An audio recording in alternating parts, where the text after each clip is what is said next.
Hey everyone! In this video, we will learn how to deploy a Flask app on Azure. First, ensure your Flask app is production ready with debug equals false and proper configuration for your environment. Now, create a Git repository for your Flask application and push it to GitHub.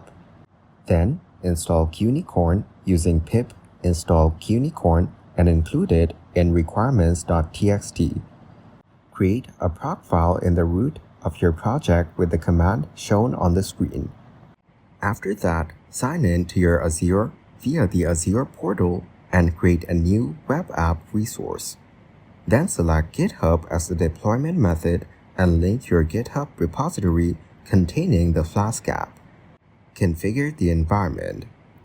Lastly, click Review plus Create to finalize and deploy the Flask app to Azure.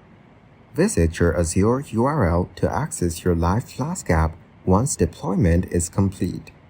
Thanks for watching. Don't forget to like and subscribe to see more content like this.